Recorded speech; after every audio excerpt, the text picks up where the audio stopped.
Différence entre le totémisme et le vampirisme. C'est de cela que nous allons parler dans cette vidéo. Alors, soyez les bienvenus à cette chaîne et si c'est la première fois que vous vous retrouvez ici, n'hésitez pas à vous abonner. Ici, nous parlons de la connaissance, de ce qui transforme l'être humain, la conscience de l'être humain, et nous parlons du côté spirituel de l'homme. Parce que l'homme est chair et esprit. L'homme est psychosomatique. Alors, quand on dit psychosomatique, ça veut dire que nous sommes corps et esprit. Ou alors nous sommes esprit et corps. Maintenant, ici, là, nous regardons beaucoup plus les choses qui ont trait au spirituel. Alors, quelle est la différence entre le vampirisme et le totémisme? Les gens ont toujours confondu ces deux notions. Avoir un totem ne signifie pas qu'on est vampire. Et être vampire ne signifie pas qu'on a un totem. Parce que très souvent dans nos quartiers, eh bien, quand par exemple un hibou passe la nuit, bah, ça siffle, les gens disent « Ah, ça c'est le vampire de quelqu'un, ça c'est le totem de quelqu'un. » Voilà. Donc, les deux notions rentrent être comme la même chose. Nous allons d'abord définir les termes. Le vampire, c'est quoi? Le vampire, c'est le corps avec lequel on extrait de l'énergie chez quelqu'un d'autre. Donc c'est comme un corps suceur d'énergie. Ou alors, si vous voulez, suceur de sang. Mais les vampires ont tendance à prendre plus l'énergie. Donc ils le prennent en prenant parfois également un peu de chair, un peu de sang et ainsi de suite.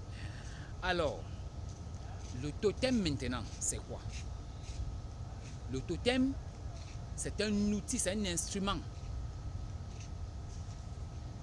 qu'on fait, qu'on occupe et qu'on fait bouger. Donc le totem peut être une statuette qu'on a transformée pour agir. Ça devient un totem.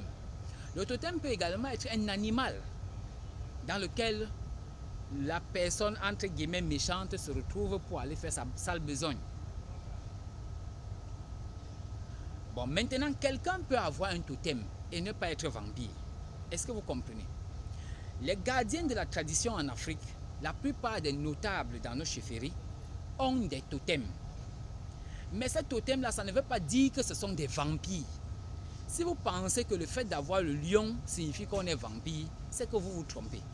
Parce que rien ne l'oblige à vouloir utiliser le lion pour venir sucer le sang chez un individu. Je ne pense même pas d'ailleurs que le lion est déjà un moustique qui aura besoin de sucer le sang. Donc vous voyez que avec ce petit exemple, quelqu'un qui a un totem n'est pas nécessairement quelqu'un qui est vampire. Quelqu'un peut aussi être vampire sans avoir un totem. Le vampire, on a dit, c'est ce corps suceur. Donc quelqu'un peut sortir même de son corps, mystiquement, il peut se dédoubler pour sucer de l'énergie. C'est du vampirisme. Mais, entre-temps, il n'a pas eu un totem. Donc nécessairement, quelqu'un qui a un totem n'est pas forcément un vampire. Et quelqu'un qui est vampire n'a pas forcément un totem.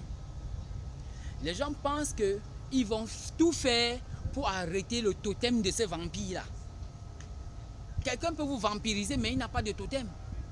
Vous allez arrêter quoi? Vous allez arrêter un esprit? Vous n'allez pas arrêter son esprit. Vous ne pourrez pas, avec des choses matérielles, arrêter un esprit. Donc, justement, c'était important que les gens comprennent ça. Partagez cette vidéo à toutes les personnes qui vous ont déjà accusé de vampirisme ou alors de totémisme ou à tous ceux qui vous paraissent ignorants. Partagez-leur cette vidéo. Il faut qu'elle soit virale. Il faut que toute votre famille comprenne la différence entre le vampirisme et le totémisme. Ciao!